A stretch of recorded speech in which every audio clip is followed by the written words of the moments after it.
Everybody, we're going to get started in a minute. Thanks for joining. If you are on, hopefully you had a really nice day.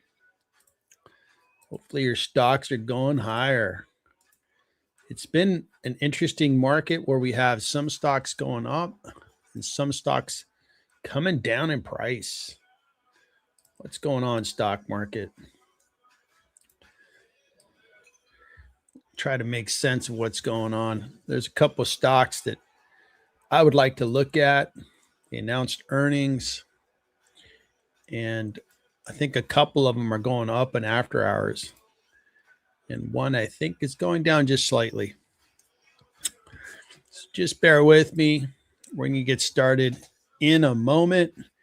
Thanks for joining a little early. If you are on, let me know if there are stocks that you want me to look at.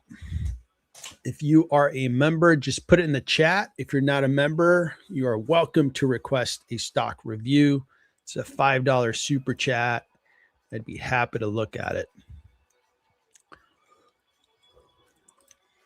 I will be watching the Thursday night football game in the background between the Atlanta Falcons and the Tampa Bay Bucks. We'll see who takes that game tonight. Okay, so I think I'm all set. Let me make sure everything's ready to go. All right. Let's get the show on the road. Thank you for giving me a minute to get set up. I hope that you are all doing really well, having a nice evening, and wherever you're at, or maybe you're in Europe and it's a late evening, or maybe you're in Asia and it's morning already.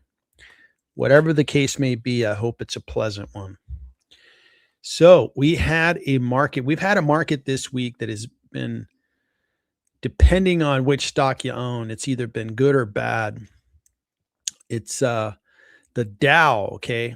What are the stocks in the Dow? Let's just get our heads around that, because I think it's 30 stocks. So what?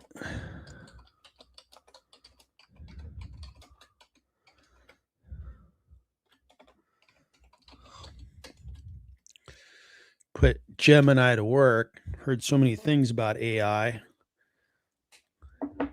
Here we go. Okay, so the companies in the Dow, which outperform the S&P and the NASDAQ quite a bit: 3M, Amazon, American Express, Amgen, Apple, Boeing, Caterpillar, Chevron, Cisco, Coca-Cola, Walt Disney, Goldman Sachs, Home Depot, Honeywell, IBM, Johnson & Johnson, JP Morgan, McDonald's, Merck, Microsoft, Nike, NVIDIA, Procter & Gamble, Salesforce, the Sherwin-Williams Company, Travelers Companies, United Healthcare, Verizon, Visa, and Walmart.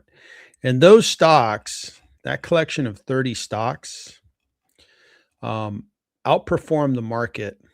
And when I say the market, I'm always referring to the S&P. And it outperformed the NASDAQ, which tends to have a lot of the growth stocks in it. The Russell did well today. Small caps did well. We are the day after the Fed lowered interest rates by 25 basis points. That's a good thing for asset prices, I should say.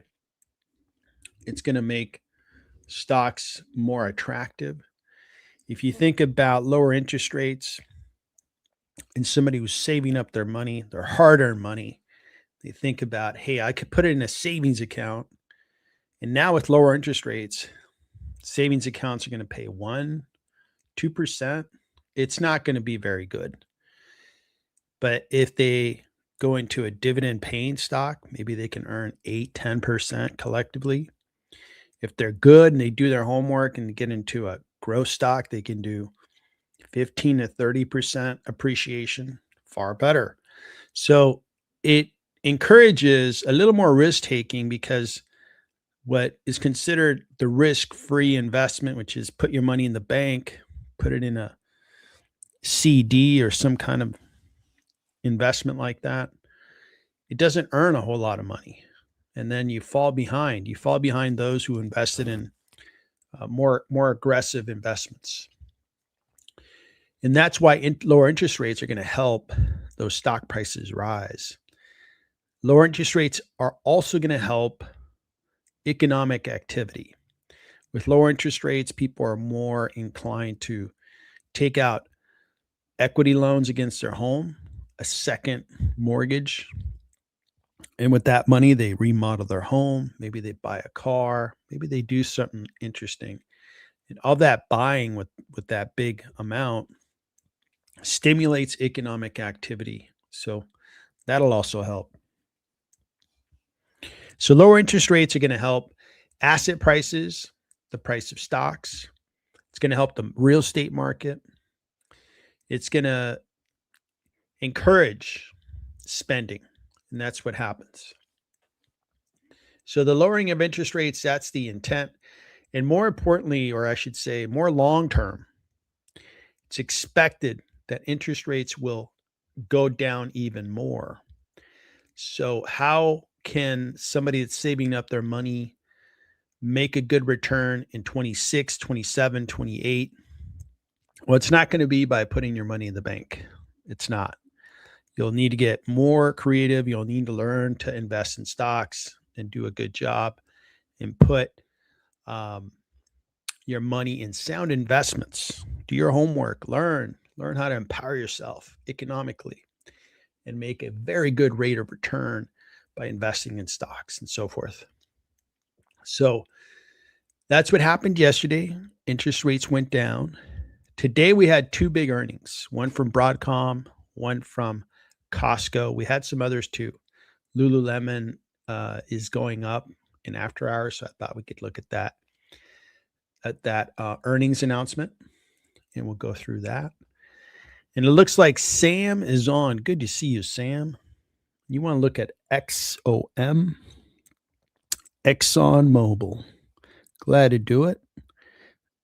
And that is a stock that I highlighted in today's video made for advanced members, where I looked at good dividend-paying stocks. And Exxon was one of those companies that I looked at. So it's fresh on my mind. Happy to go over it. We will kick Exxon around a little bit, maybe compare it against some other energy companies, talk about oil prices and where they're going. Good to see you, Sam. And it's good to see you, Jeff. Seems like you're a regular. Interesting heat map movement in sectors. You're right. I think we're seeing a little bit of a rotation, and that's good. That's very good.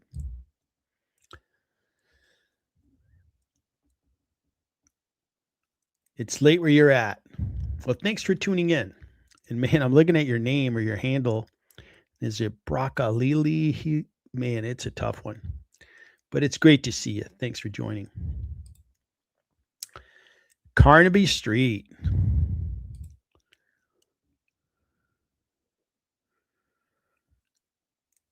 Yeah, so great to have you. Thanks for joining. And I probably received Iran. Just if you're not a member, it's a $5 super chat. No big deal. Happy to look at Iran. I think it's an interesting space today because that is one of the hyperscalers. And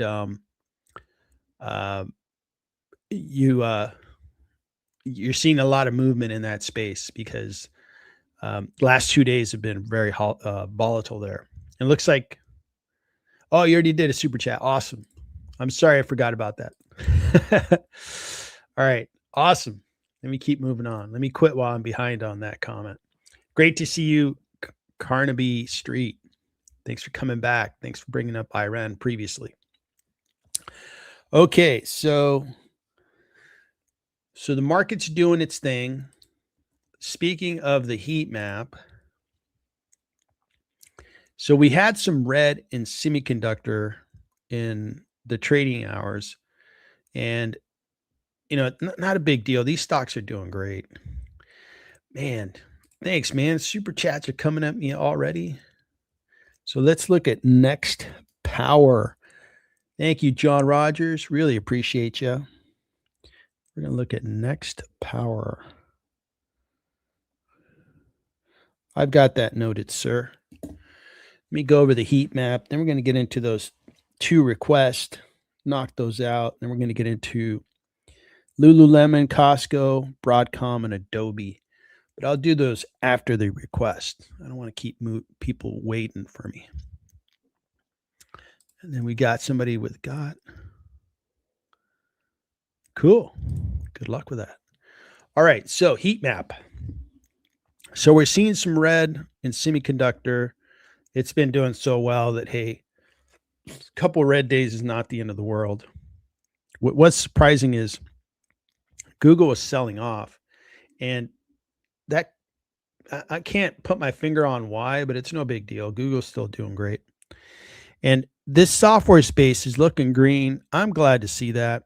Looks like Adobe is sustaining a nice little run. Maybe it's been going for about a week and a half. More importantly, they announced yesterday, and the stock going up the following day. It's a very good sign that there's more going up to be had in Adobe. Uber finally stopped going down, and it's up. It had 2 bad days. Now it's up. Good to see that. Intuit, that's a solid winner. So I'm glad to see the software space doing better. Financial space, look at this. Now you have a rate cut, and of course, the finance companies are flourishing. Companies like Visa up 6% because these guys, they earn their fraction of every transaction, no matter what the interest rate is. And they're going to make more money. Now, you know, stock investing is an art and a science. And I put Visa as a buy stock for myself, and I just didn't get in quick enough. And now it's really gone away from me. Oh, well, I didn't act quickly enough. I did the homework on it. And that came out of a stock. I think, forgot which stock I looked at, but Visa came out, or which video I was creating, but Visa came out looking good. And it looks really good today. Insurance space looks real good. Had a nice day. Robinhood, man, it did not have a good day. It had a pretty red day, but it's had a phenomenal couple of years, so no problem. No problem. Industrials look nice and green. Consumer staples, Walmart and Costco had good days, but Costco is under a little pressure in after hours. The health insurance companies within the healthcare space had a very good day. United Healthcare was up 2.55%. Good to see that. Materials were up. So we're seeing kind of a rotation. You know, we're seeing some of these sectors that weren't participating in this super bear, market for 3 years. They're showing a sign of life, and it makes sense because the valuations on those stocks are attractive. They are growing, they're making money, generating cash flow. And those things, to the investor that wants a good, solid business that has good cash flows, a good balance sheet, is not going to be the most exciting company in the world, maybe. There's a lot of stocks within industrials, within healthcare, within consumer discretionary, financials, good old-fashioned solid stocks. Even software has been left behind. There's phenomenal opportunities in software. So to outperform 2026, finding the right stocks in these sectors that haven't been priced higher to a large extent like we've seen in technology is an opportunity. Jumping in on those stocks and then watching them go higher. All right, so let's jump into some stocks. I'm going to get going. We're going to look at Exxon, and then we're going to look at Next Power. So Exxon Mobil is the biggest energy company in the world, or I should say in the United States. I think the Saudi Arabian company might be the biggest one in the world. So these guys, they produce energy. Today, the stock was flat. It's up a little bit in after hours. Year to date, 11% higher, and you get paid this dividend. So you're just barely behind the S&P index. So this stock does have a nice trend higher, by the way. And if per barrel prices go up to any extent, the energy companies are going to catch a really nice rally. It just happens. The last really nice rally was coming out of COVID. Look at this nice rise in Exxon Mobil going from low 40s up to $110, $115 per share. That was a very good run. And those runs can happen if we have a higher per barrel price. So Exxon is a fully integrated, meaning they do all aspects of energy. They find it, they refine it, and then they sell it in a usable product like gasoline, diesel, and lubricants and so forth. So the company does not have phenomenal growth because the commodity price has been, if anything, lower than typical. But analysts do believe that there's a small discount on the stock. They base it on earnings per share, and earnings per share look good. Right now, it's at 17 for this year, dropping to 16, 13, and then 12. And I think the stock will rally at some point. What's important about energy is have your exit strategy defined. You know, is it, hey, if it goes up 50%, then I'll sell. You know, what does that exit strategy look like? Because energy will have these moments when it goes up real fast, might plateau, or it might come back down to earth, depending on commodities. So give it some thought and, you know, do your homework and be ready to potentially take a good gain, is my opinion. So that's what the analysts are saying. Let me show you what my research looks like on Exxon.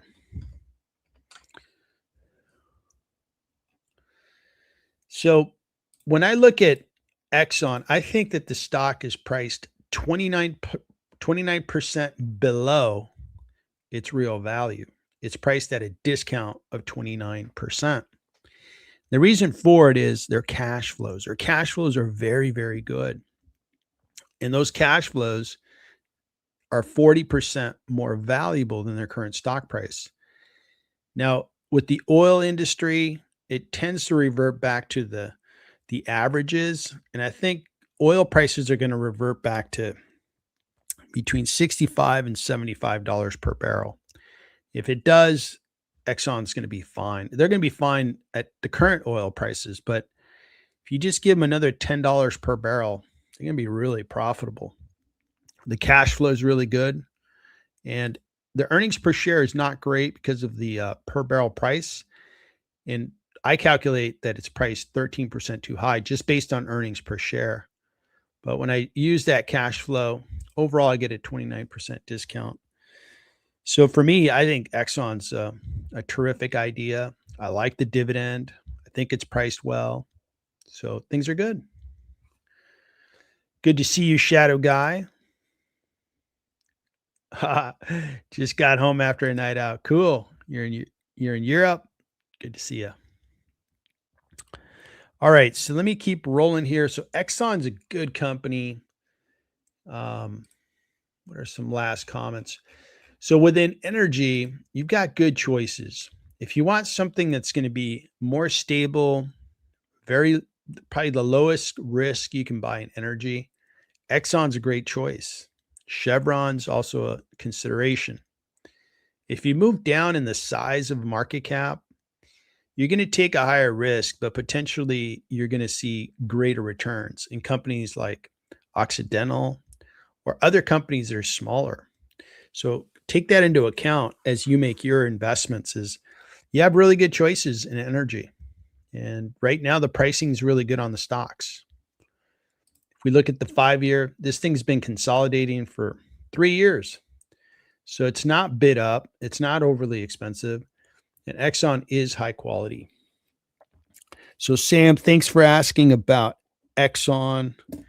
Good luck to you on your analysis of Exxon.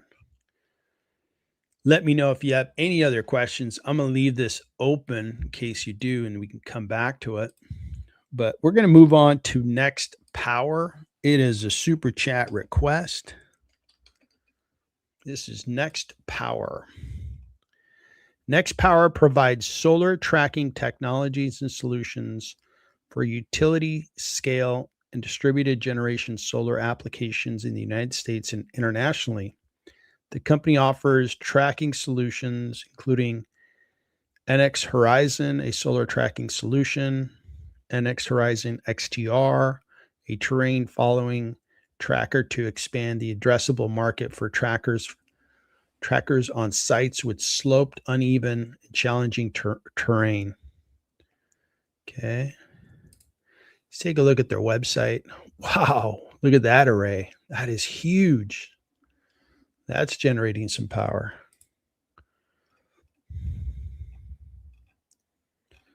Okay, so solar is gotten really good. Look at that. That's a big power generating area. And these here, they swivel, so they're grabbing a lot of that sunlight. Very good. In the Western US, we get a lot of sun, and there's not a lot of growth. It's just desert, so a good place to put solar. There we go. Okay, that looks good.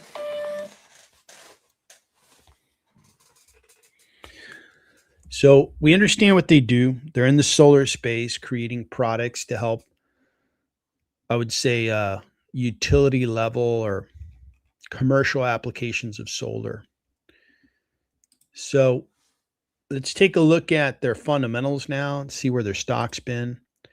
Over the 1 year, this is flourishing. Wow, look at that. Just been a total winner. So I wonder why it's done so well. Is it these guys are locked in with data centers or?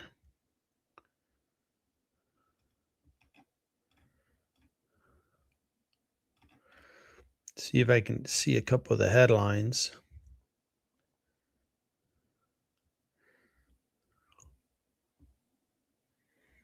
All right. So clean energy, doing well. It's a $13.86 billion market cap company.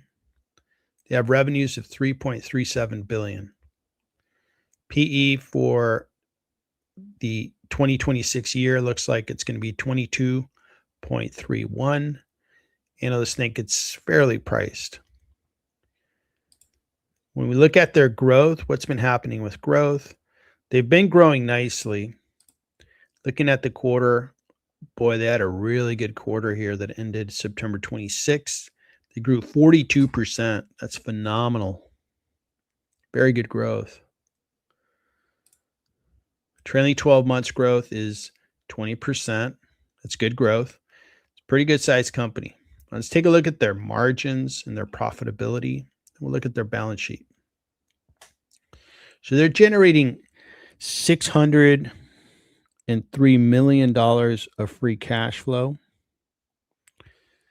The gross margins are 33.24% because they're making a product. And their profit is good, 17%. Free cash flow of almost 18%. Okay. So we'll do a valuation on this one. So I'm going to move on to their balance sheet. Let's take a look at their balance sheet to make sure they don't have a lot of debt. A lot of debt could be a big problem. And they don't. They have cash of $845 million and only $45 million of debt. So they could pay off debt immediately. They have more cash and debt. That looks good. Let's look at their forecast. Now, I think these guys are putting clean energy, solar in commercial use cases. So I don't think that they've ever had those government incentives. I think that was more residential. I know I took advantage of those incentives. I have solar on my home, and they were big incentives. But I don't know that those incentives apply to commercial use cases. So, and the reason I bring that up is when those were removed, the incentives were taken away. I don't know that it had a direct impact on this business. Now, it's expected these guys have a fiscal year that ends March 31st. So we're operating in this year here, and they're growing at 17.6. And then the year that's going to start on April 1st is going to grow at a little over 11%. Then the following year, 13, and then 12. The PE ratio is dropping. That looks good. So there's good fundamentals here, but the stock price has gone up a lot. So we'll see if there's what the pricing looks like, see if there's a nice discount available. The forecast is not overly exciting, especially for the year that's around the corner. It's not growing tremendously fast, but let's go ahead and do a quick valuation on that one. So next, power. Where should I put that one? I'm going to go ahead and put them kind of in this section here. There's Heister Yale, Comfort System, excuse me. All right, so yeah, let's park it right here. This would be a good spot for it. So I'm going to copy this model that I created, and then we'll create a valuation. We'll go through the thought process for the company that we're looking at. So today's date.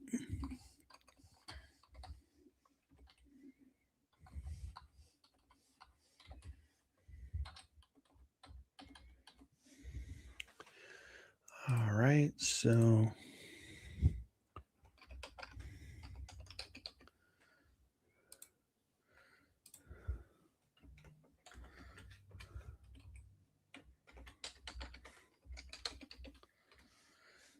their balance sheet was in good shape. They're in a good place. They're growing. So I'm going to go with the discount rate of 7.5. Their growth rate, and I'm going to deal with that in a little bit. So trailing 12 months, the cash flow was $603 million. They're supposed to grow by 11%, followed by 13, followed by 12. So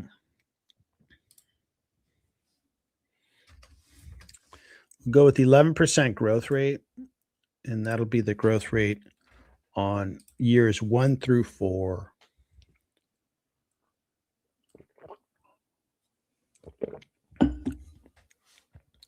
They had some cash on the balance sheet and not a lot of debt. So let me add cash and take away debt. So the cash on the balance sheet was $845 million. They had $45.7 million of debt. So the cash flows look really good.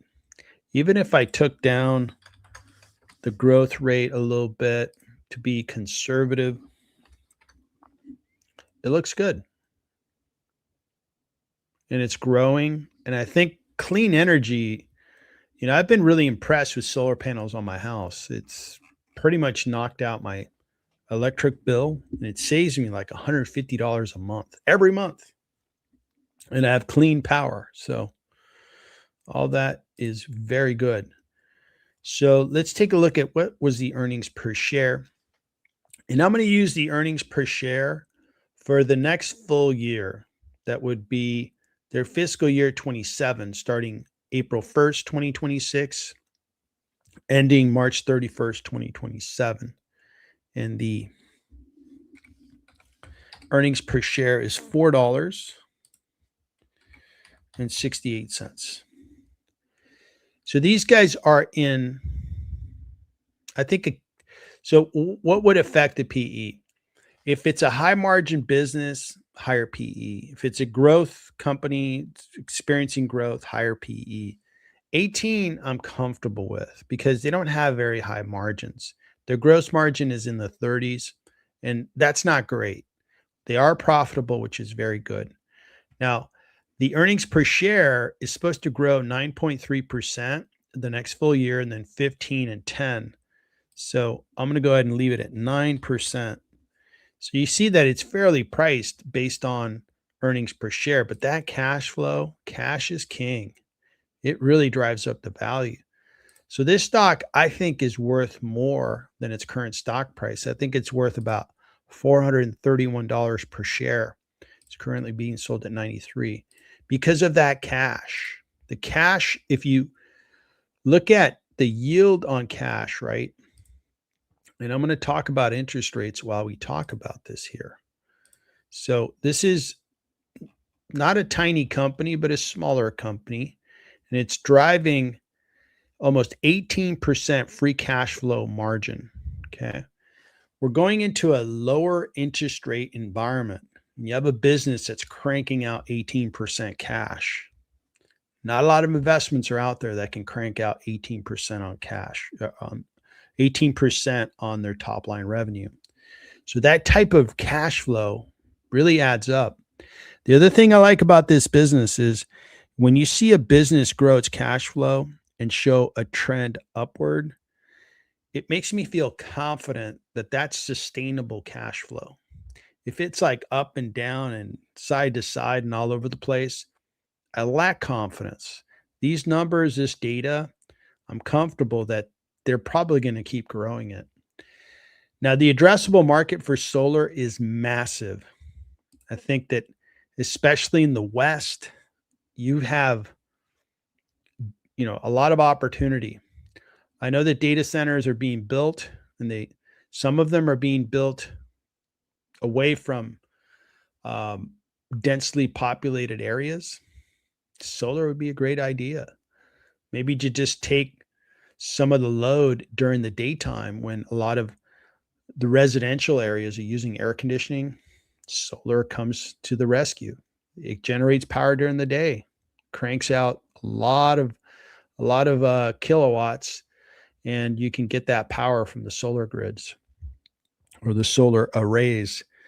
The stock's moving higher. This one's looking good. What is their? So their industry is solar technology, and I kind of consider this company more an industrial. I think it fits better with industrial, but for now, it's put in technology because it's kind of a new way of generating power. Very good. Good looking company. Terrific company. The interesting thing about this is looking at this stock. The last time this stock, not too long ago, you could have bought this stock at $39 and it's really flourished. It's had a nice little pullback here in the last 30 days. So the fundamentals look really good. When did they announce? January 27th. So we're a month and a half away from an earnings announcement. Had a good day. It's going up in after hours. This one here is a buy in my book. The only thing is, it's too good. It's been going up too much. But it's kind of pulled back a bit. So very investable. Good looking company. And that's a good one. Thanks for bringing it up. It's good to see some of these smaller companies just cleaning up out there. So John Rogers, good to see you. Thanks for sponsoring the super chat. Let me know if you have any questions on Next Power. What I'll try to do is it's going to be recorded on this live stream, but I'm going to save this evaluation. I'll try to post it so you can get a copy of it. I see that you're not a member. If you're a member, you get access. If you're an advanced member or higher, you get access to the repository of all the evaluations. But I'll try to post this on X and on all the different channels so that you can get access to this valuation.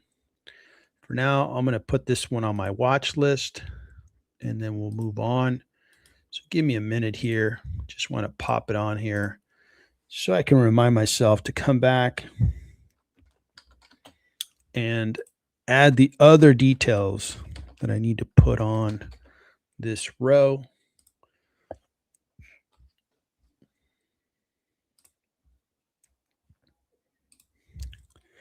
All right, good one. So next power. Now, next power is a good example of how we can outperform in 2026. So looking at the rearview mirror, this space has just been the gravy train. And some of these stocks just been flying. But finding like the next, thing that's going to work 26, 27 in industrials and healthcare, consumer discretionary, and maybe even real estate. I think it may start to work better with lower interest rates. I think that's where we can make some money next year. And it's fun to find, that next grouping of companies that are really going to do well. That's what we're going to do every week. We're going to try to find where is the next hotbed of good investments within the stock market. And it starts with analyzing some companies, seeing what kind of bones they have, what kind of fundamentals they have. All right, let's move on from there. And looks like I think I already saw that comment. Neil, good to see you. And if you'd like me to go over Rolls Royce, that's it. A British company I could look at. I've looked at it before. A super chat or become a member, and then I can review it. And it looks like Kurt. Good to see you, Kurt. Nice. Yeah, you're welcome. It was great to have the member call. It's good to have the member calls where we could talk and just go over certain stocks, themes, kind of just continue to collaborate, learn, become better at being stock investors. Great to talk to you yesterday. Thank you, sir, for showing up to the live stream. Shadow Guy.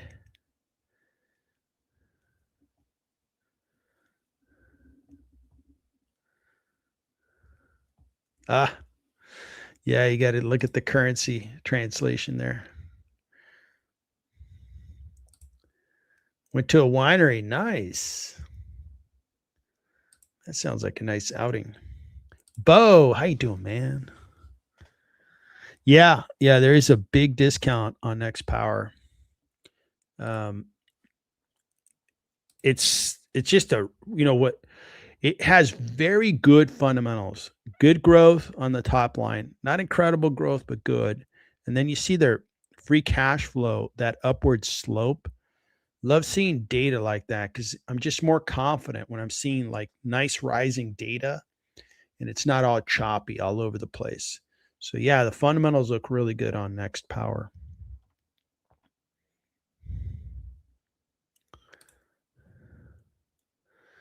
Put this on your watch list. TE. What is TE? TE. T1 Energy. Right in the same kind of area, huh? These guys are in Norway. Good suggestion. Thank you. Smith & Wesson. Is the Fed about to turn the money printer on again? AngloGold. Man, I think gold is going to go higher because,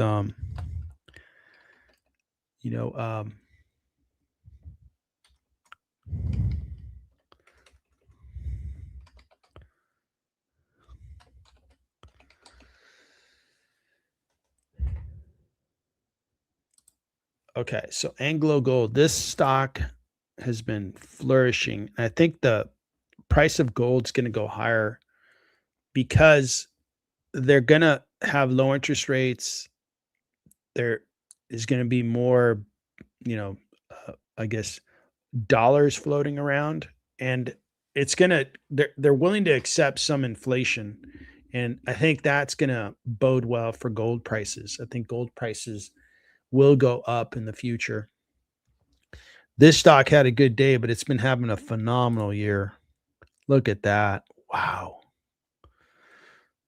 Yeah, I think I mean, I'm not a forecaster when it comes to, where's gold going to go, but I think the situation in 2026 is setting up for, if I had to, take a guess, I think gold prices will be higher at the end of the year.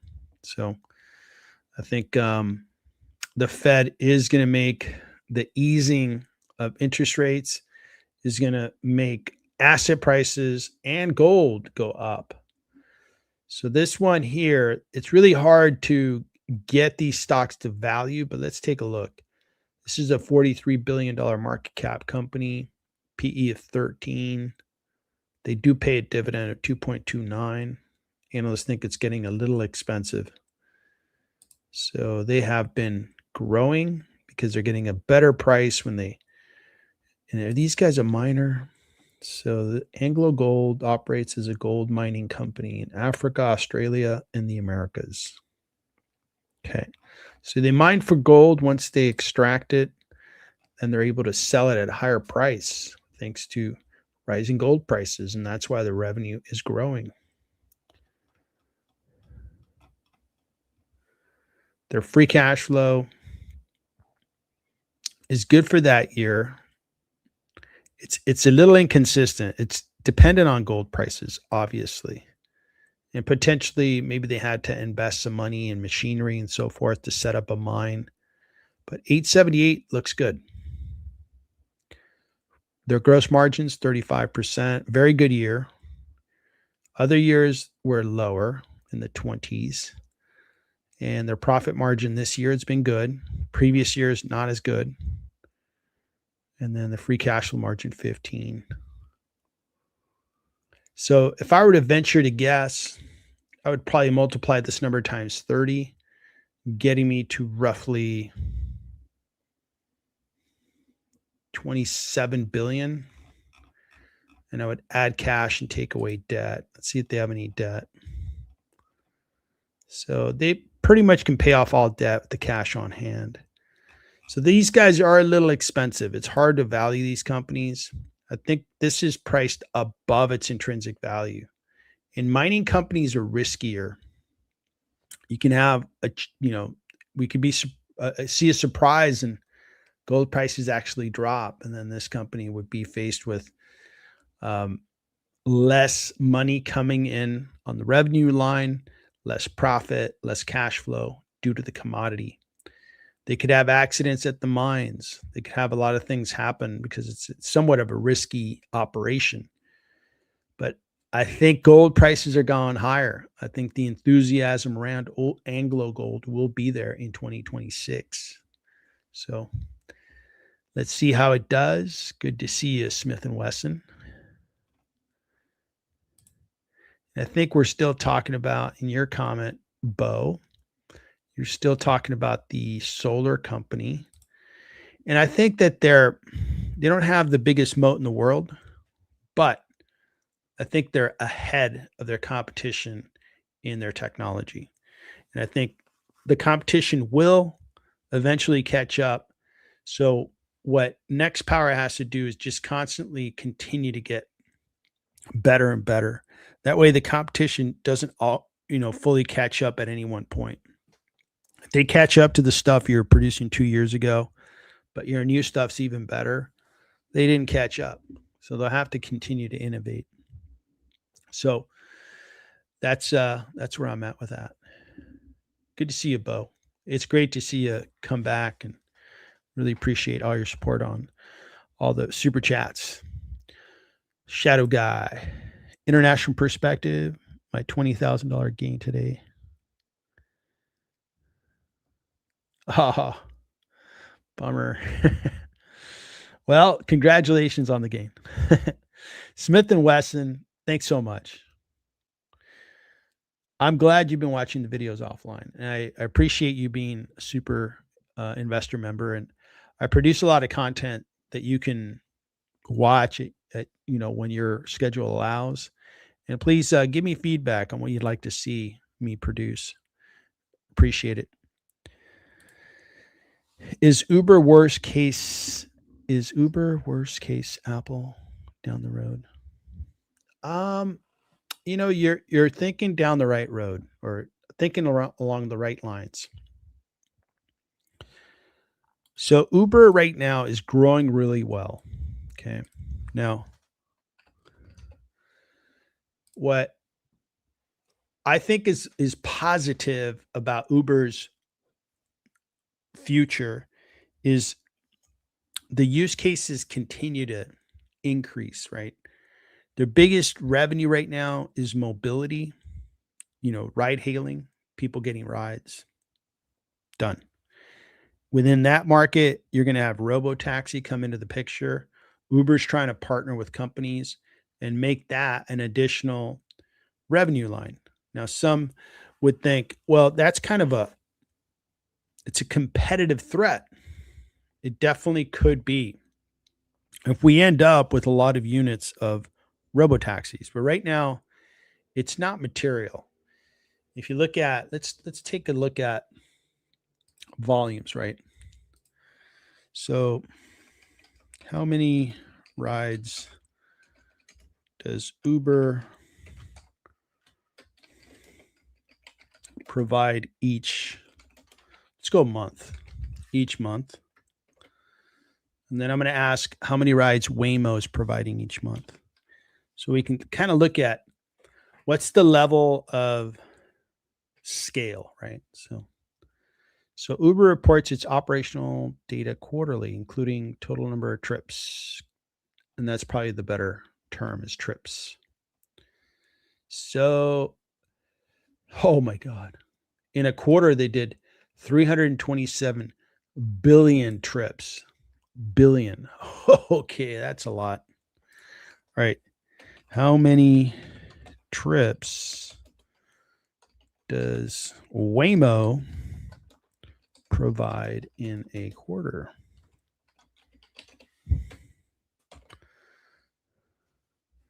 And I got to spell Waymo right.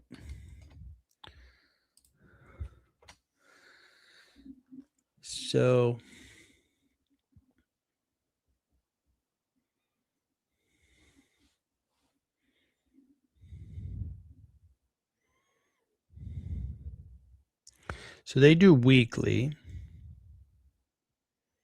Look at that. It did the math for me. So based on the 450,000 trips weekly, they're doing 5,850,000 trips per quarter. And Uber is doing 327 billion. So this is 3,000 millions. So if I were to divide that number into Waymo's number, which is 5 million, that'd be less than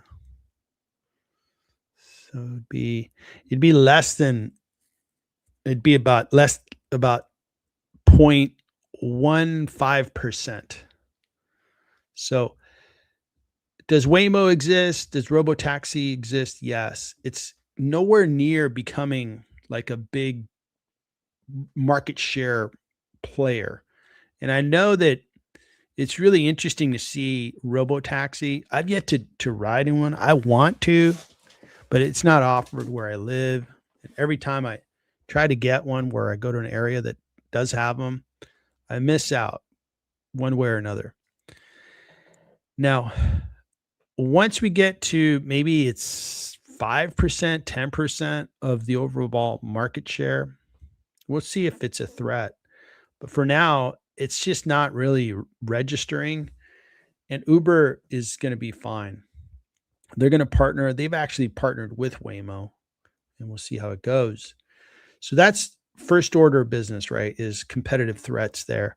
Now, other areas that are popping up is Uber is beginning to work with e-tailers that are selling on Shopify. And with Uber, they're able to offer 1 hour delivery.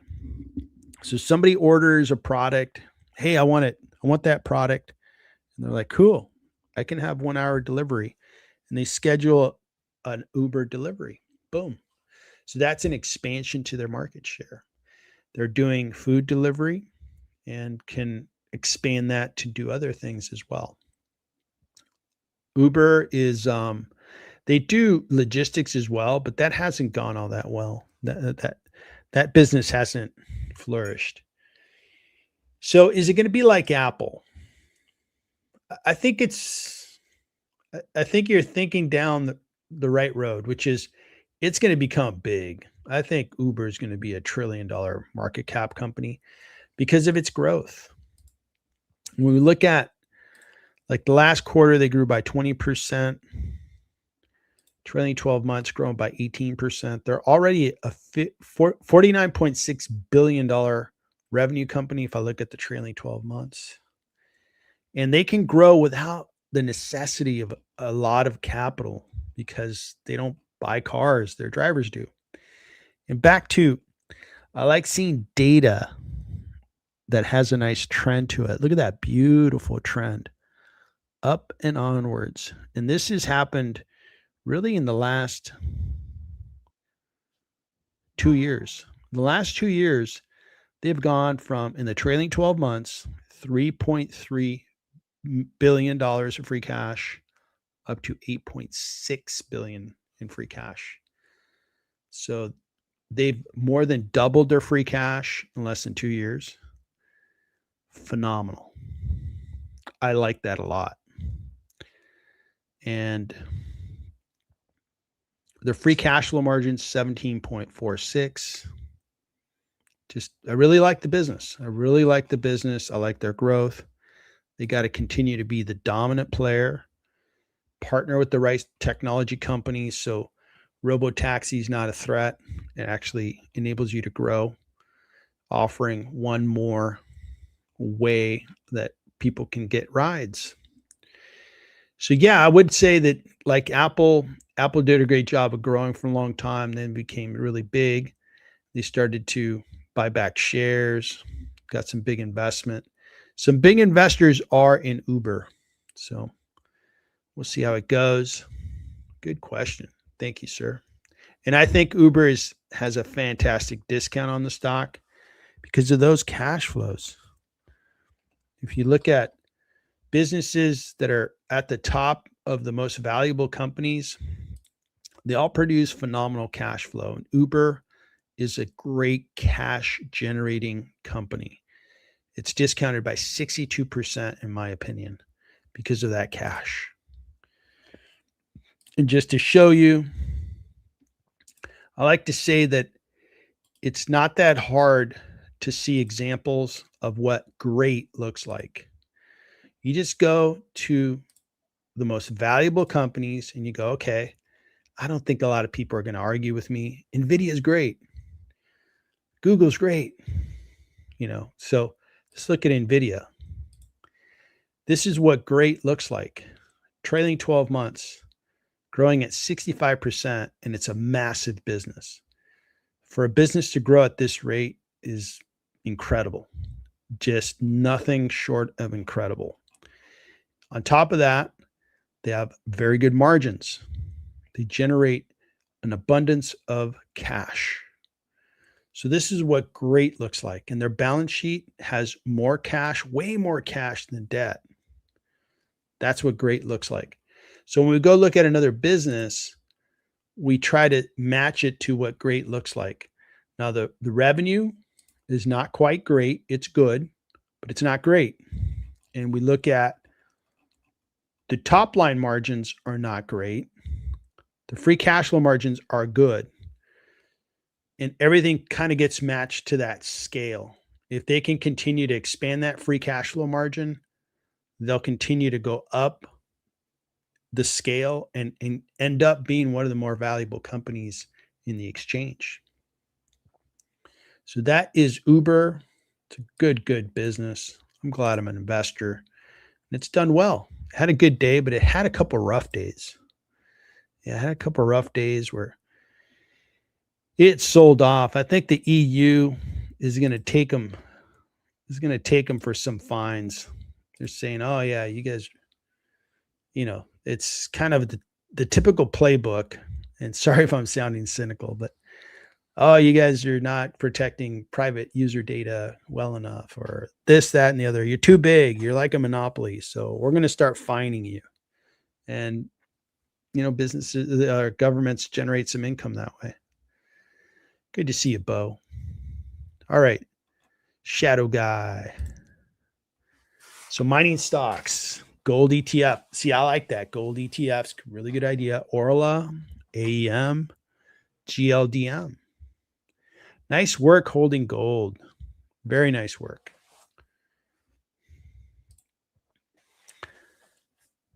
Waymo provides way more.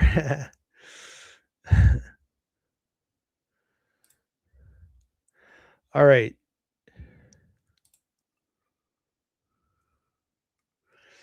Yep. You got to have positive cash flow. So Orla, we've looked at that stock before. Orla Mining.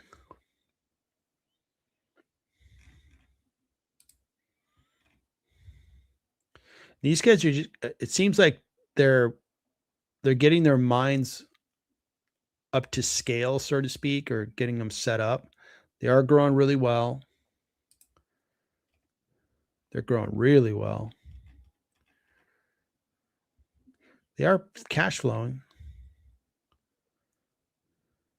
They have very good margins. This one looks good, real good. Yeah. This one looks great, Shadow Guy. Orla Mining. Stock's been flourishing. Jeez. The gold miners cleaning up. DJ, good to see you, DJ. Yeah, so an ETF that handles energy.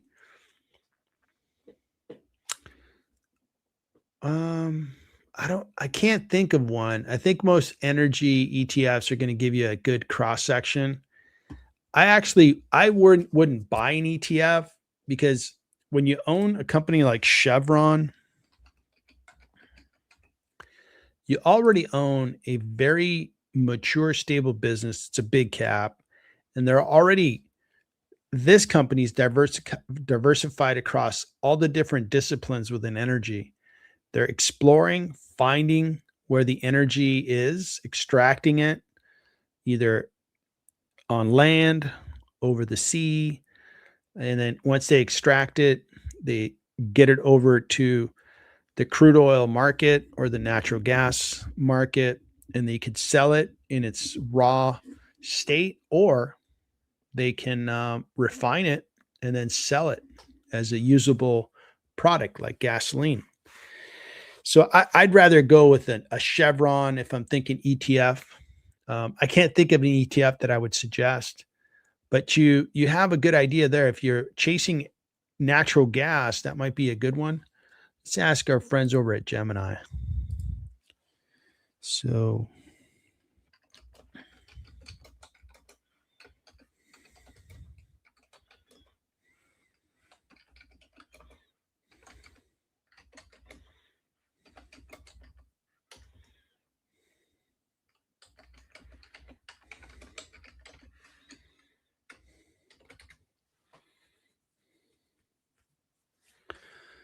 all right. Let's see if Gemini is going to go find us good ETF. Yeah, here you go. FCG. This ETF mostly directly focused on natural gas producers. Here's one, LNGX, natural gas producers. So there you go. It's not a bad idea because I think natural gas is a very useful commodity. It's the commodity that I think is going to power a lot of those turbines at the data center. So there's a couple ideas for you. Paul, good to see you, Paul.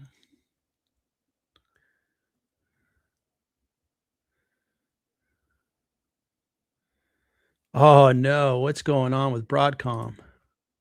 Whoa, wait a second. What happened? I'm going to cover Broadcom. It was up like 3% after earnings. That's going to get very interesting. Oh man. All right. We're going to cover it, Paul. Maybe we can cover it next. Sorry to hear that the day did not play out in your favor, but we can go over Broadcom, see what's going on there.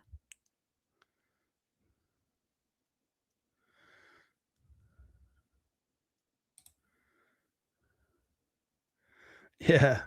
Thanks, DJ. Good to see you.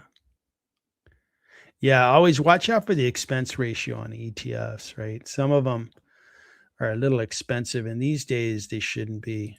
Everything's machine driven. Looks like Lulu popped, and we covered Lulu on streams, and I'll show you the pricing. I have Lulu on the list of stocks that I wanted to cover. The fundamentals look good. I'm just not a big apparel guy, like investor, and that's where I'm like feeling a little out of my zone of competence. But let's take a look at it. So Restoration Hardware popped. Huh. What's going on? That's a higher end retailer. I believe if you want to buy nice stuff for your house, Restoration Hardware. Yeah. And these guys, I mean, if the economy is going to do well and we're not going to have a bunch of tariffs, this might not be a bad idea. The stock that I am getting into, and I'm going to go over this one here, and I'll give you my 2 cents on a retailer that I'm investing in while we're at it. So we're going to go over Broadcom, then we'll go over Lulu, and then we're going to go over Restoration Hardware. All right. So let's go over Broadcom, Lulu, Restoration Hardware.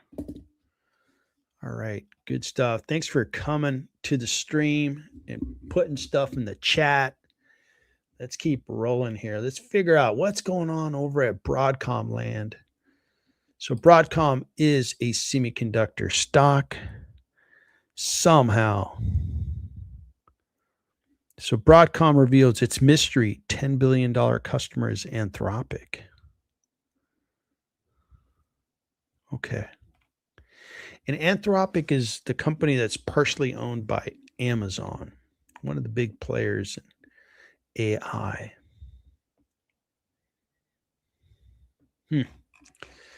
So it's interesting that it's trading lower. It traded down, but it's been flourishing this year. There's like up 75%. They're in good shape. It's going to give up a little bit, but not a whole lot. Now, I looked at their earnings, and I actually recorded a video right after they announced their earnings. And my conclusion, spoiler alert, was that they're priced too high, and it's a sell. I'd rather buy NVIDIA. That was my conclusion at the end of that video. Now, their growth was very good, and this section here, just I think they don't want us to read this. They make it very hard to read. If you turn this into your, high school English teacher, your high school English teacher would be like, you just got an F. And these guys could do a better job. There's some companies who do a great job communicating to us. This is not an example of that. And then we've got, let's get into the actual numbers. So this is for the quarter. And then this is for the full year. I'm just going to go ahead and go to the full year because they just announced their fourth quarter. So we've got the whole year that we can now analyze. And their revenue for the full year went up 24%. That is very good because it's a big company. Their profit did expand because they've had pricing power. Everybody wants semiconductors right now, pricing power. Okay, good. Cash flow did expand nicely. So that looks really good. They are selling a lot of semiconductors as well as their infrastructure software. If you recall, they acquired a software company. Their name escapes me a couple years ago. So the numbers look very good. Their growth is very good. Adding to the positive earnings is when I look at the forecast, 28 analysts cover it, and the analysts do think it's expensive. And the forecast the analysts have looks pretty darn impressive.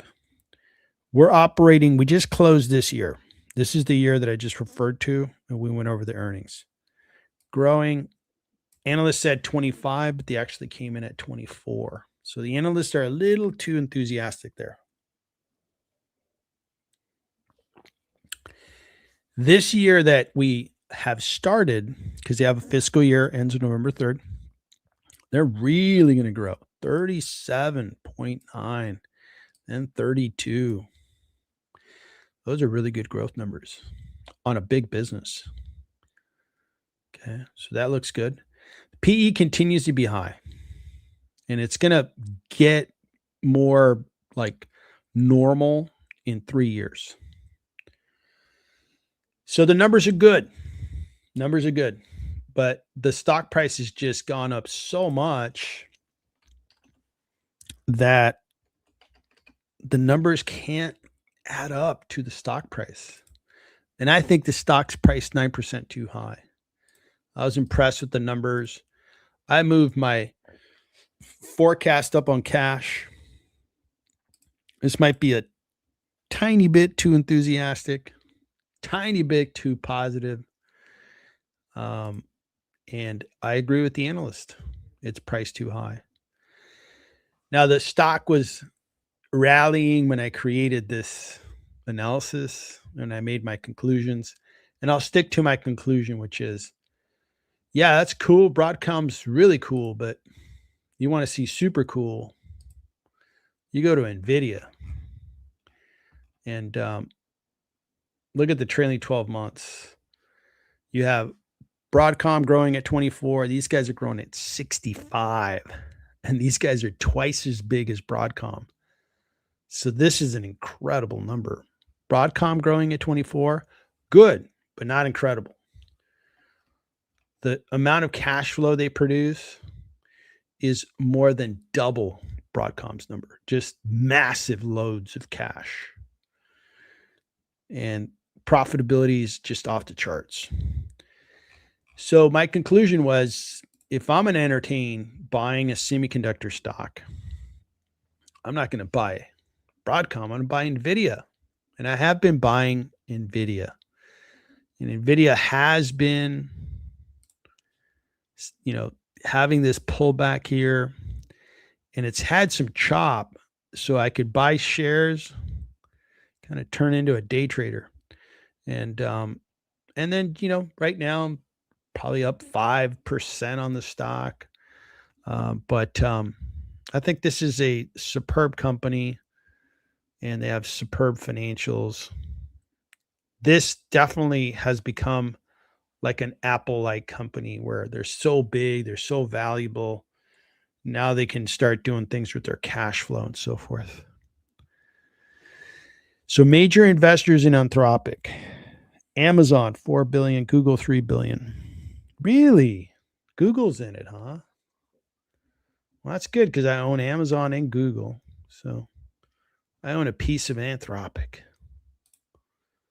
Okay, cool. Thanks, Shadow Guy. So it is a surprise that Broadcom is selling off.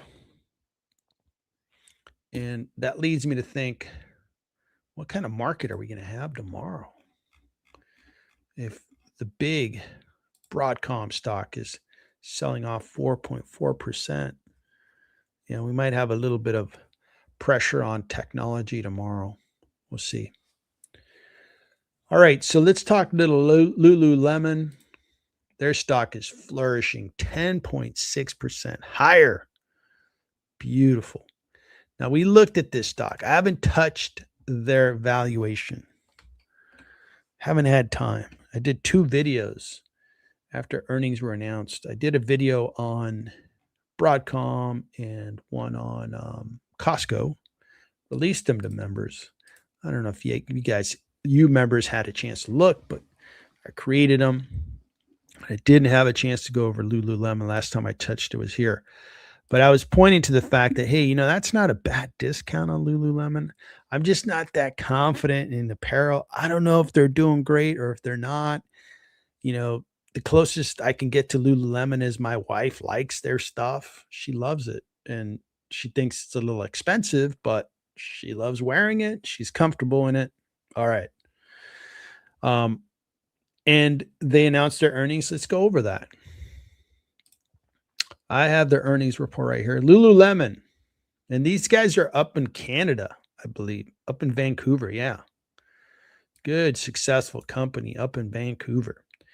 Revenue increased 7%. Comparable sales, so I guess same store sales, went up 1 to 2%. Okay, so 7% growth. Okay, we'll see if that's above or below the expectation. They're going to buy back shares. Okay, and the news came out that their existing CEO, he is going to he's not going to be there in January. He'll be replaced. I don't know if that's good news or bad news. Usually when you switch out a CEO, it's bad news, but for some reason the stock's higher. So 7% growth. I'm sure their balance sheet's good. They have a good balance sheet. See if they give us here's same store sales. So in the Americas, not so good. In China, so Lululemon is doing well in China. Look at that. It's really growing in China. Good for them. So the Chinese may not be able to get all the fast NVIDIA semiconductors, but they can get Lululemon yoga pants. Maybe that was part of the negotiation between President Trump and President Xi over in China. Wait, this is Canadian. So I take that back. It's between Canada and China. All right. So let's take a look at the stock here. This is a $22 billion market cap company. It has not been doing well. Geez, down 52%. They've been getting shellacked, beat up. Oof. Now, the P ratio, nice and rational at 15. They're growing at 7%. And these guys are a pretty good sized company. They're 11 billion in revenue. Okay. And for some reason, why does 7% impress the market when trailing 12 months was at 8.76? I wonder why. Now, when we look at Lululemon, one thing that I do like is if you look at Nike, Nike's pretty much I guess 1,000 basis points, which would be 10 percentage points below Lululemon. Nike's 48% gross margins. So Lululemon carries a better margin than other apparel companies. Profit margin, 15%, solid. Free cash flow margin, solid. Could be better. Be nice if they got back to 15 to 17%. It'd be much better because it would value the company much better. But you see that the sell-off, you see this cash flow. This is where investors are looking, saying, well, if your cash flow is beginning to go down, your stock price goes down. So that is what follows that trend in the chart, is that cash flow. Cash flow goes down, the stock price goes down. 21 analysts cover it. Some analysts are way high on it. Now they're catching a little bit of momentum on this earnings. We're in a fiscal year that ends February 2nd, 2026. This is the retail calendar that is normal in their industry.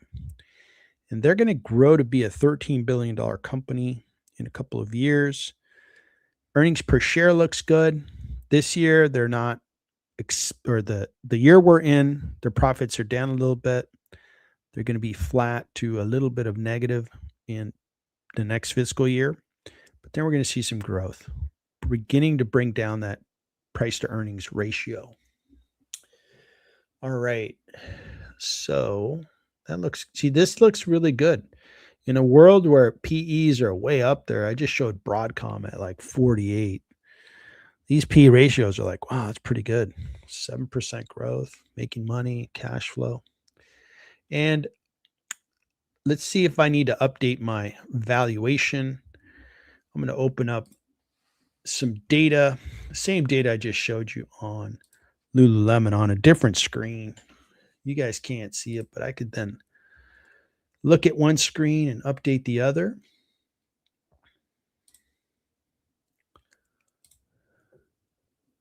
Good job, stock analysis. They already updated the data on their website. Makes it easy for me to update my data. So they generated $1,128 million of free cash. They're growing at 7%. So we're going to grow this one at 7%. They're growing in China. Good for them. That looks really good. Long-term growth, 4%. That looks good. Now let's take a look at the cash on the balance sheet and how much debt they have. And cash on the balance sheet, $1,040 million.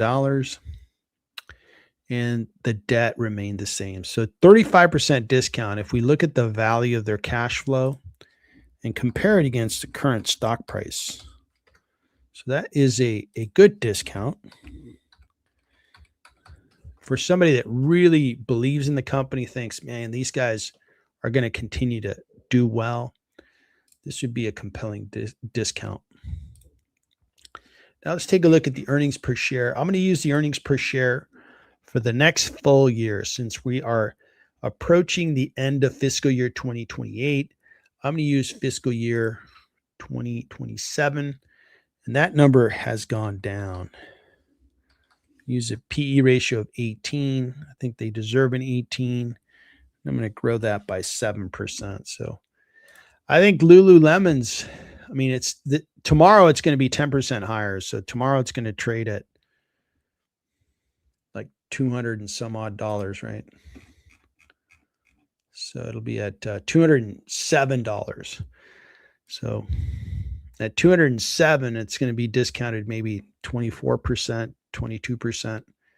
So my research was, I think, going down the right road. Just you got to have conviction to buy a stock. And I didn't have it with Lululemon. I don't know that I'll ever have it with apparel. It's not my favorite category or industry. But for those that are more comfortable with apparel, you can pick these out. If you do the fundamental analysis, it'll tell you, hey, this stock's operating at a really good discount. If you can catch the right trend when the market's going to begin to like it again, you can make some good money. Lululemon is priced well, continues to be discounted. So maybe if it settles down and if it comes back with another quarter like this one, man, this one's probably going to catch a lot of investment. So Lululemon having a good night, looking good.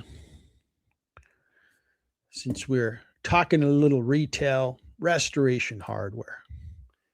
I don't know that I've ever been in a Restoration Hardware store. I've heard they have nice stuff for your home. Yeah. Let's take a look at their website. Yep.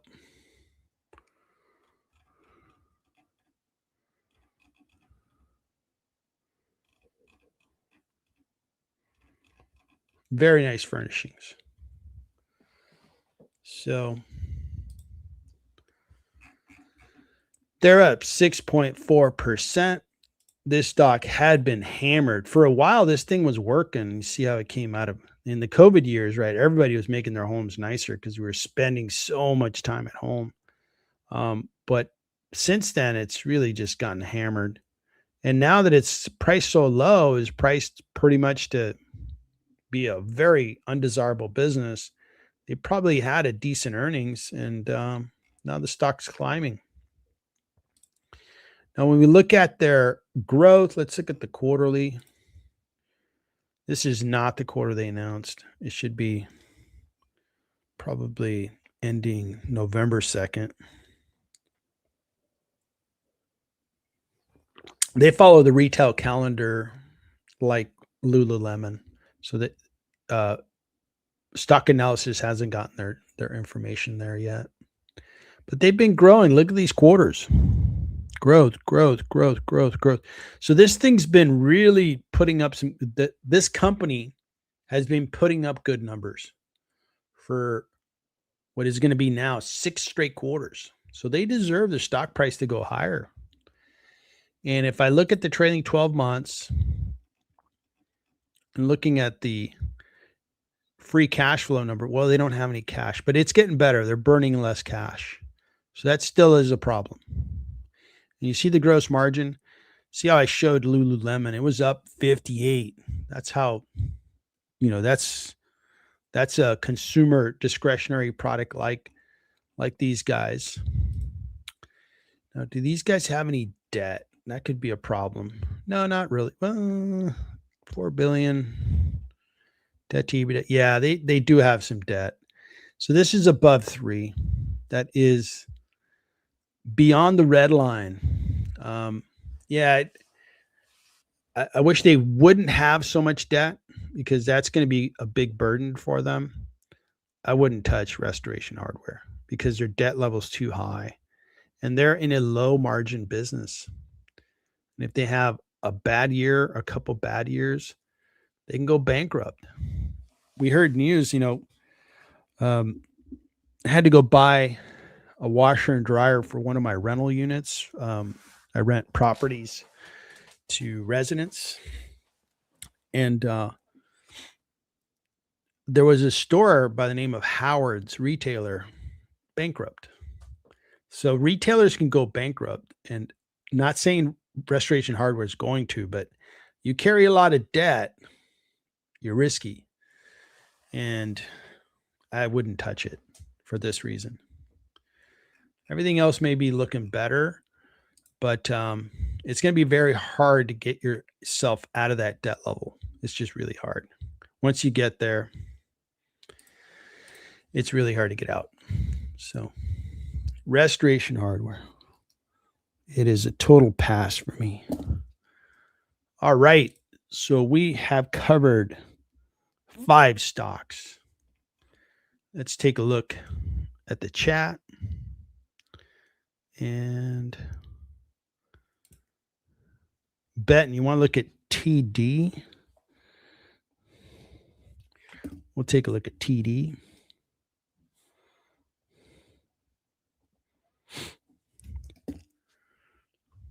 Yeah, you're welcome.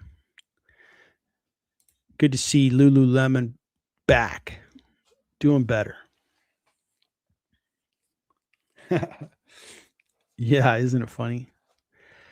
Yeah, in some ways, AI has made my research quicker. In some cases, I would have had to go to a couple different websites, and you think about the mental effort you have to put in as well. It's like, hey, I have to find it, focus and stuff. You just go to your chat and with your Gemini, and boom, you get the information you need. So yeah, it's been a good productive tool for me. Okay, so we are moving on. Let's take a look at TD. Then we're going to look at Costco, and then we're going to look at Adobe, unless some other requests come up. So let's keep rolling. Okay, so we're going to go to TD. The Toronto Dominion Bank. These guys are New York Stock Exchange, so it's in US dollars. $155 billion in market cap. That's a big bank.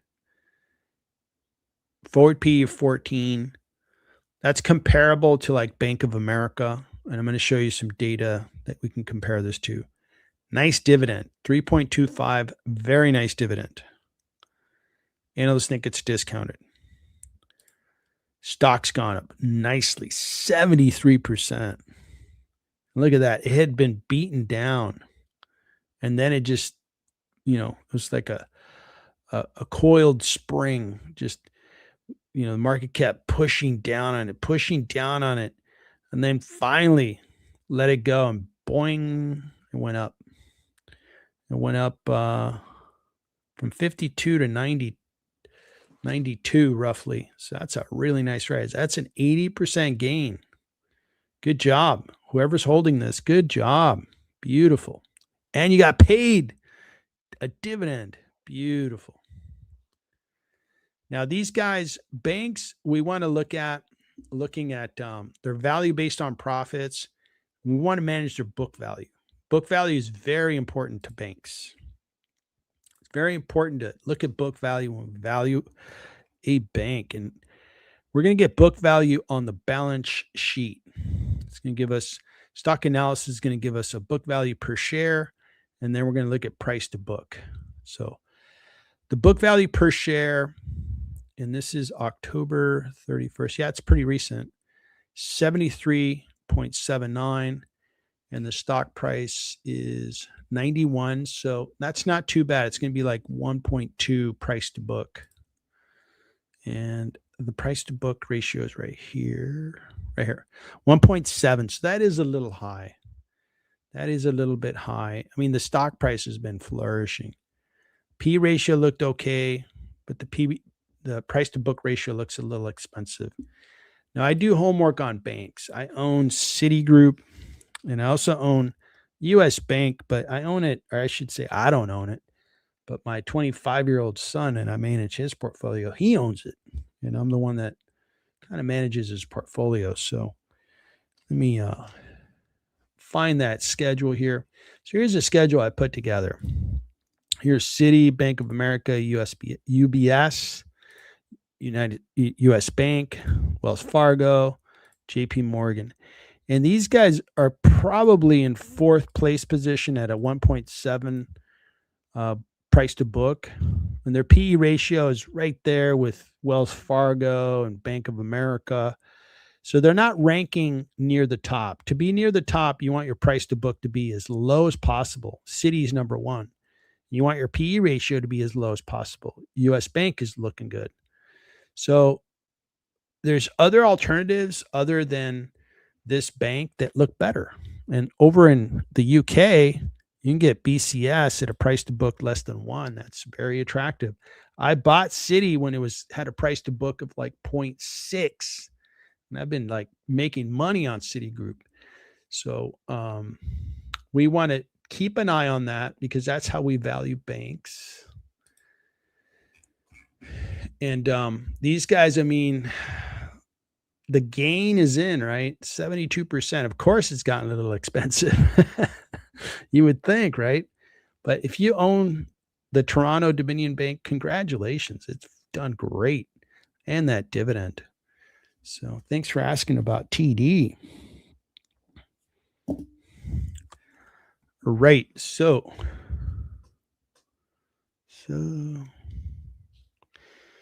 would I ever consider real estate investing focused stream? Probably, I don't know.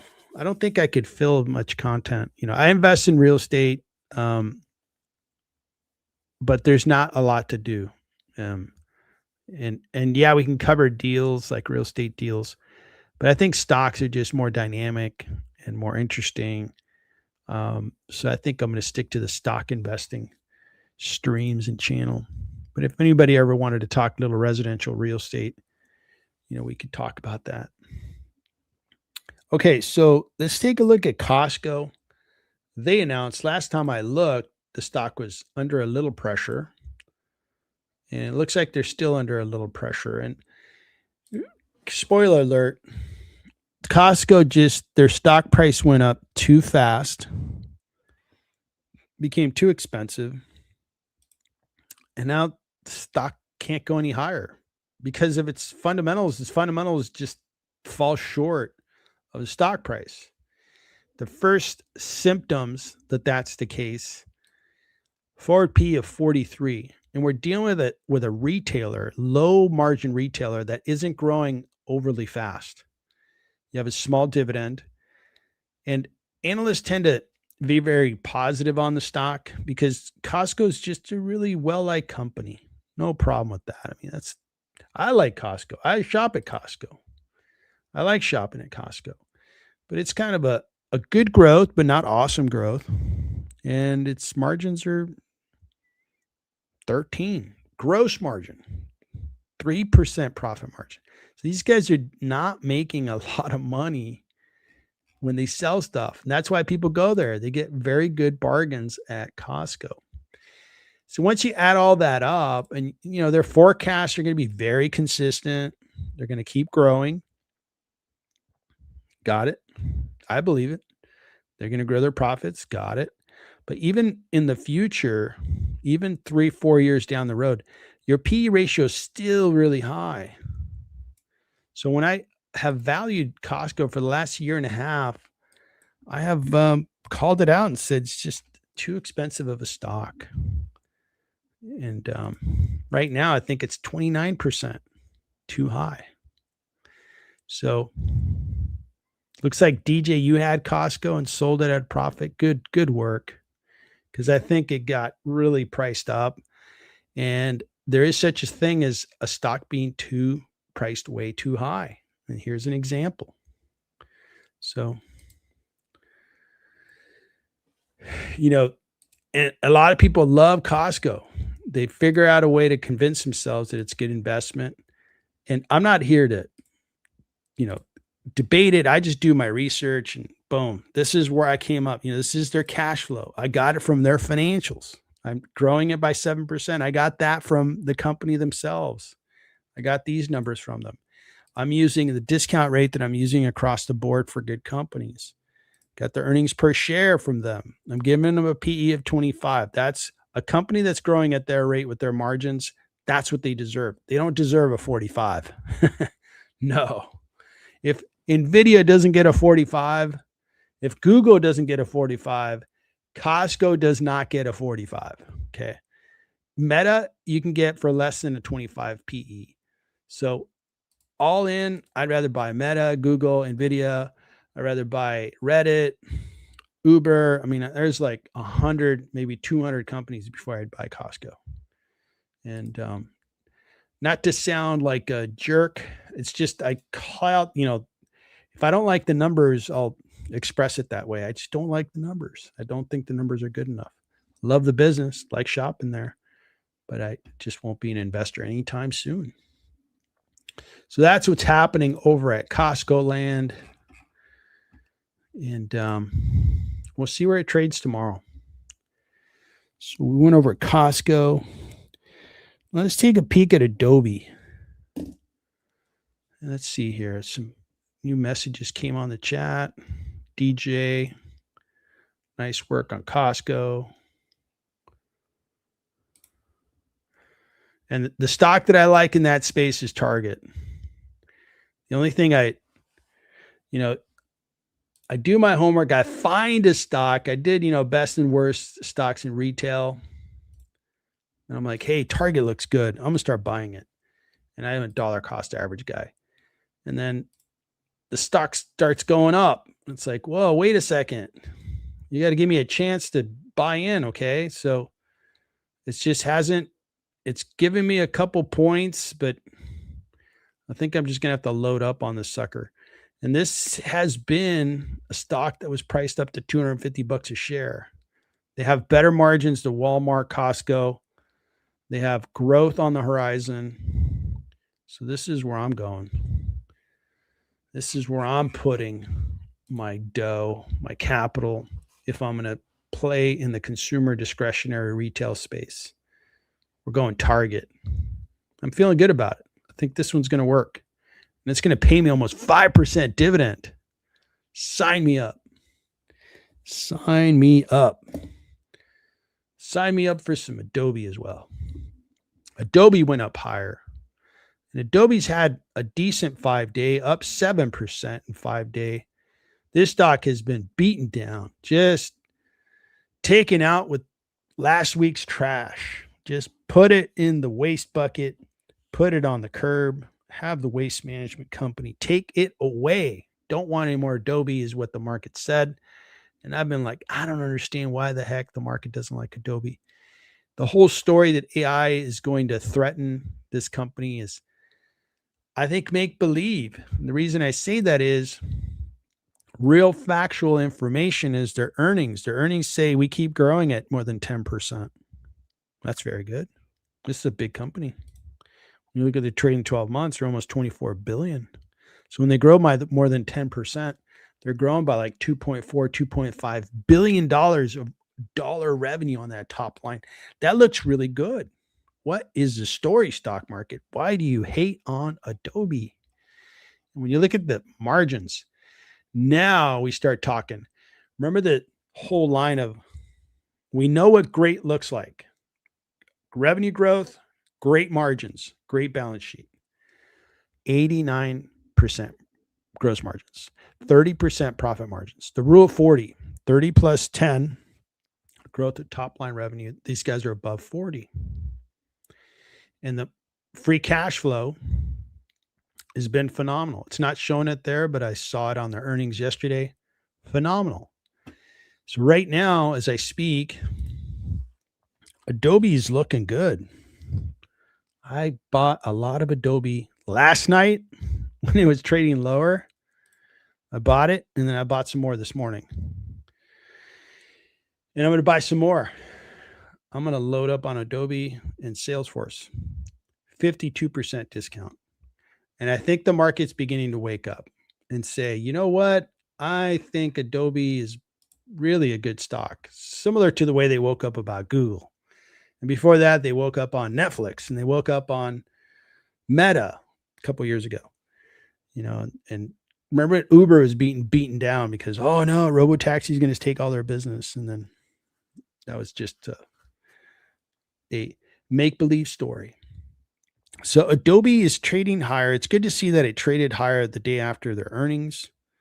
And if it trades higher tomorrow, man, just more signal that this thing is on its way up, because it's had just a horrible, horrible time during the AI era. It's been a stock that I think unfairly was punished for a theory that, hey, AI is going to hurt these guys, and it hasn't hurt them yet. I don't think it will. So Adobe going higher.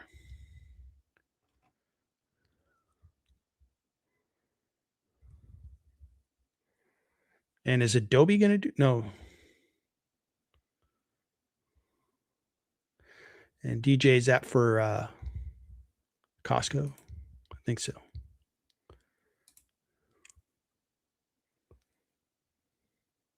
Well, FIG is a different animal. FIG is a new issuance. They IPO'd not too long ago. And I do have a valuation on Figma. It's right underneath it. And I think they're priced 22% too high. They don't have the cash flow yet. And they're not a high growth company just yet. Figma, first, I'm careful with IPOs. I don't like buying too close to when they IPO'd. And this guy follows what I typically see with IPOs. Comes out, everybody loves it, and then everybody sells it. Not good. Now, it's gotten down to a low price. But when we look at, this is a $19 billion market cap company. This company was almost acquired by Adobe. And we look at the quarterly, they're growing nicely. Good growth. I just don't have a lot of data on them. Free cash flow, trading 12 months, 250. So, yeah, it's just a little too early. I'm not all that confident in them yet. But I'm going to watch them because they've been sold off for sure. Maybe at some point this will become investable. They'll announce again around February 5th. Maybe by then we'll have enough data. I'll have enough data to be comfortable, but we'll see. Thanks for the idea. All right. So that is Adobe. All right. What's going on with the football game? We are nearing the end of the first quarter. no score. The Tampa Bay Buccaneers are wearing their old school orange uniforms with the Buccaneer helmet, orange with red. Looks good. And the Falcons going old school with the red helmets and the black jersey. Stay competitive to make the playoffs. We'll see what happens. Okay, so got through all the stocks that we had seen. Let's see if the market's giving us any kind of hint at what's going to happen tomorrow. Not a big hint. Oil prices are a little higher, but the S&P is down a little bit. NASDAQ's down a little bit. Probably the pressure of Broadcom is weighing on the NASDAQ.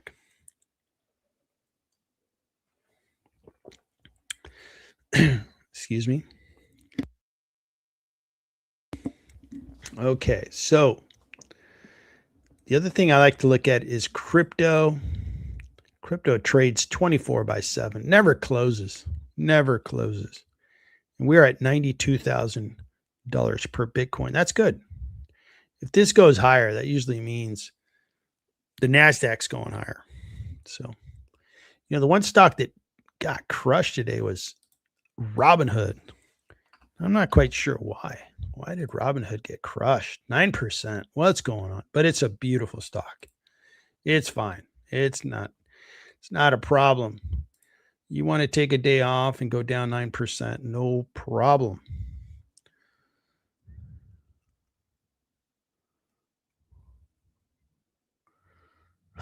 So some of the numbers that they reported show that some of their trading volumes are down.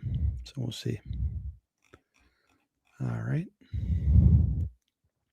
So that was down a lot. What else was happening in the market? So Robinhood was down. Google was down. No big deal. All right, guys. So let me do a last call. Last call on request. Good stream. I'm going to be streaming tomorrow with Daryl at 9 a.m. Eastern. If you would like to join us, it'd be great to have you. And it's great to see a lot of members. Thank you so much. Really appreciate your involvement, your support. And please keep some feedback coming. Let me know what you really like, what you'd like to see more of. If you're not a member, consider being a member. Go to the home screen of my channel. You can take a look at that. And you can see if there's a program that fits what you would like to do with this channel. It's as simple as like if you want to come to live streams and put a stock down that we can look at, $10 a month. If you want to get access to the Discord, get access to my research, see most videos that I produce, advanced member. If you want to see my trades and look at stocks that I have the highest conviction with, do a 30-minute call each month. Super investor. And then platinum for those that need a lot of research, up to 3 stocks researched each month. And then you get every other perk that's listed. So take a look, see if there's a program that's right for you. Looks like DJ, of all the stocks, CRM, Workday, Adobe, which of these is the best option? It'd have to be between CRM and Adobe. And I'm going to go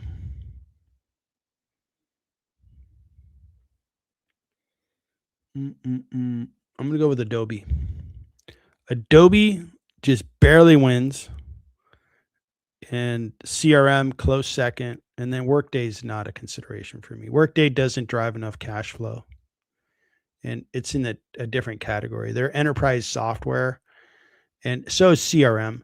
But CRM is just far more successful than Workday.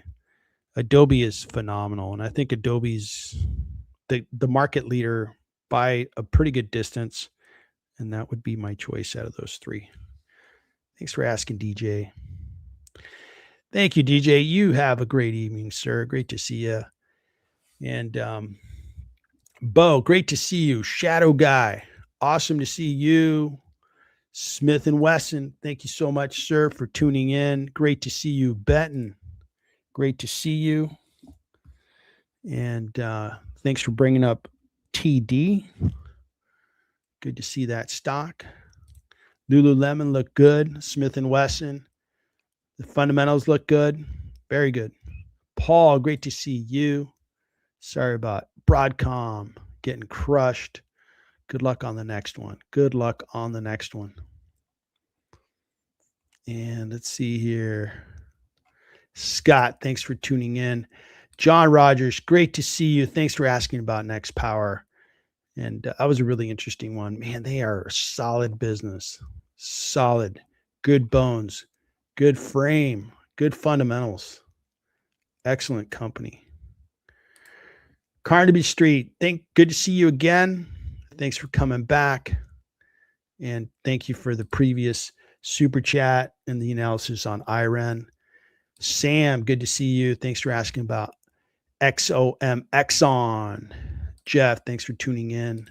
Thank you for tuning in. And that is it, folks. That is it for tonight. Good stream. Good week. It's been kind of a weird week. We don't have a direction. So we just got to figure this out. But I'm willing to bet that toward the end of December, we're going to get on a nice run. I'm getting ready. I'm getting ready to see my stocks go higher. For now, I wish you guys the best of luck with your investments.